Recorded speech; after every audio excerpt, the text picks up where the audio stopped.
Hi, I'm Dr. Carrie Bevavino from Roaring Fork Equine Medical Center, and today I'd like to help you better understand reproduction and pregnancy in your horse.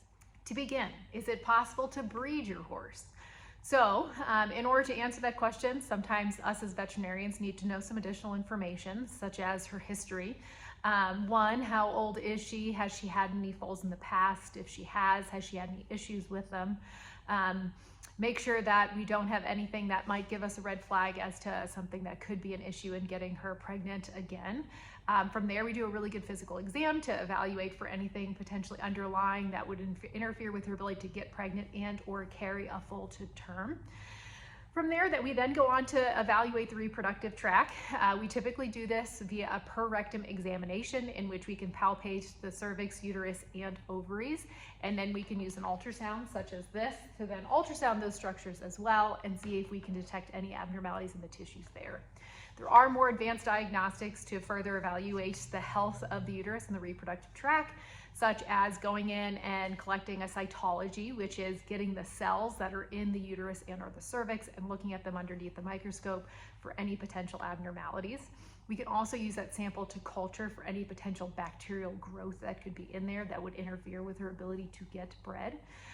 And then we can also do biopsies of the uterus and looking for any underlying tissue abnormalities that again would interfere with her ability to get pregnant. So all of those are a collection of factors in which would help us better answer the question, is it possible to breed your horse? So how do you find a stud or a stallion for your mare?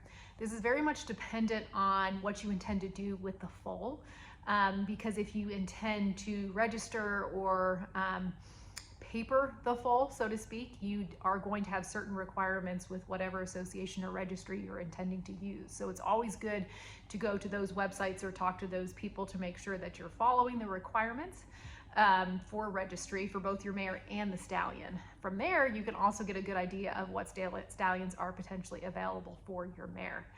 The internet is a great resource for some of these options. However, word of mouth is also very good. So depending on your area, you might have people that are local that have stallions that could be used for breeding of your mare as well. So what is the process for breeding a horse? There is a variety of options. One of the more quote-unquote hands-off options would be placing a mare in a pasture with a stallion and allowing her to accept the stallion around the time of ovulation, which we call her heat cycle. So this is what we would call live cover. There's also the option involving your veterinarian to more closely track the cycle on your mare. We do this by transrectal palpation of the reproductive tract of the mare and then using an ultrasound device to evaluate the cervix, the uterus, and the ovaries so that we can appropriately time or predict when this mare is going to ovulate or release that egg into the uterus to be bred. So that is kind of a way to guarantee better success is by tracking that mare's cycle.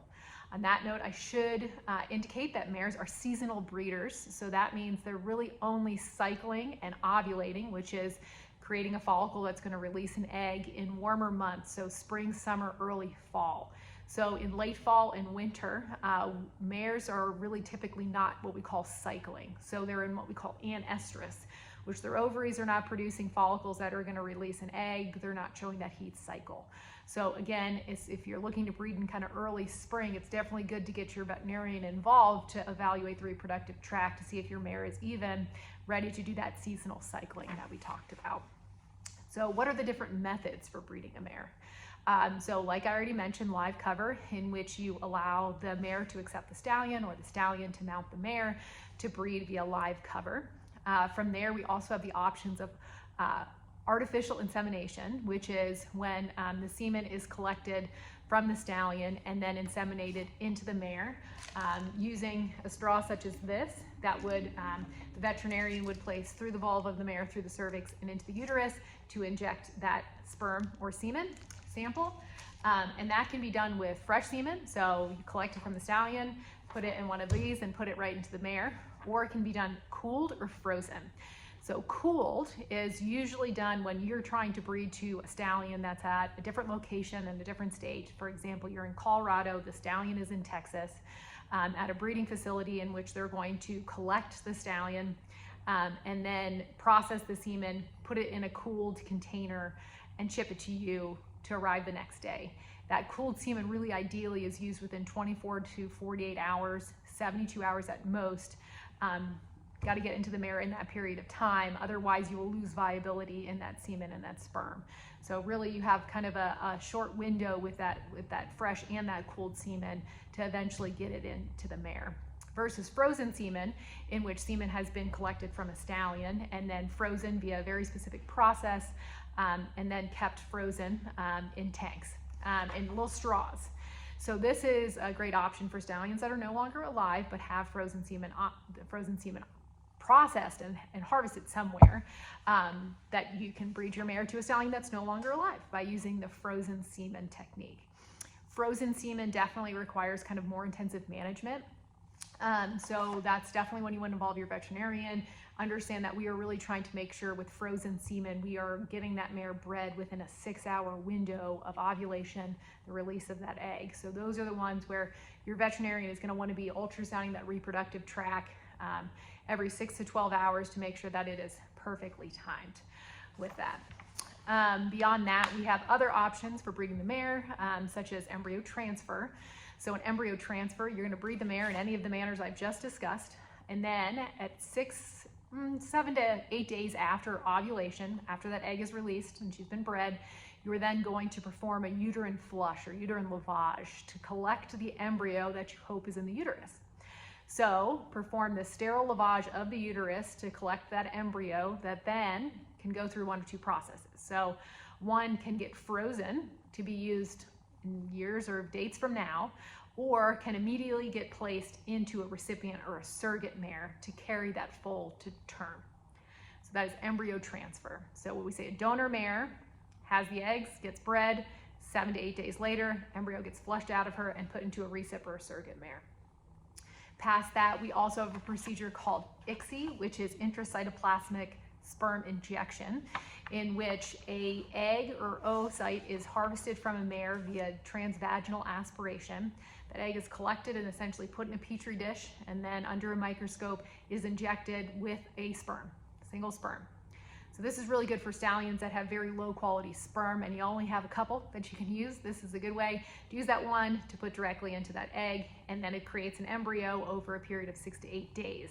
Then you have the option of freezing to use later, putting it back into the mare that gave you the egg, or putting it into a recipient or surrogate mare to carry that foal to term. So what is the ideal age to breed your mare? Really the ideal age is going to be less than 10. Beyond 10, the mare's fertility will start to decrease, especially if she hasn't had a foal in the past. Some of the most fertile mares are the mares that start having a foal a year around 3 years of age and carry one every year. Those mares stay very fertile well into their late teens and sometimes even early 20s. So if you're looking to breed your mare, ideally less than 10 years of age. It's not to say that we can't get older mares bred for the first time, but it can become a little bit more difficult because their fertility will be reduced after 10 years of age. How long will your horse be pregnant? So the equine gestational length is around 340 days.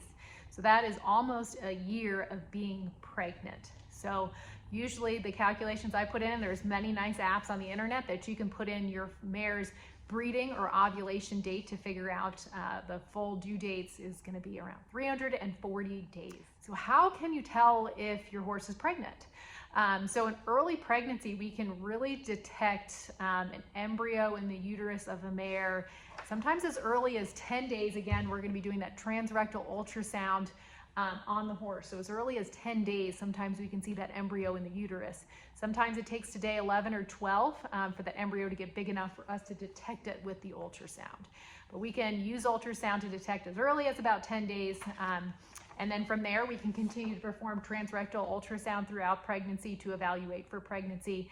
And then in some cases, when the foal gets a little larger and drops down a little lower into the abdomen, sometimes we need to use a bigger ultrasound machine to be able to do what we call a transabdominal ultrasound. Some people also like to ask if we can determine the gender of foals. We can, but it's pretty difficult and it's not a perfect science. So really around 54 to 80 days, we can still perform this transrectal ultrasound to determine if certain structures are there and if your foal is going to be a male or a female. Again, it's an imprecise science that we're using. Then beyond that, you can use a variety of different ways to evaluate the foal and try to determine male or female. But when you're going to do the transabdominal with the bigger ultrasound, really 140 to 150 days is that golden period where you hope that the foal is perfectly positioned on the bottom of the abdomen in order to see if structures are there or are not there. Are there any risk factors for your horse giving birth? Horses are usually pretty relatively good at foaling out. Unlike cows, the mares do a really good job at regulating the size of pregnancy so that hopefully you don't have a foal that's too big for the mare to foal out. However, there is still some risk. And in horses, if you have a horse that's having difficulty foaling out, it truly is an emergency.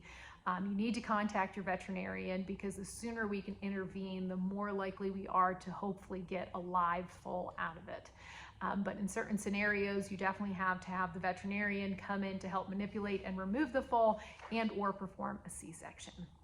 I hope that has helped everybody better understand reproduction and pregnancy in your horse. If you have any additional questions on any of this, don't be afraid to reach out to us at Roaring Fork Equine Medical Center at 970-987-4757.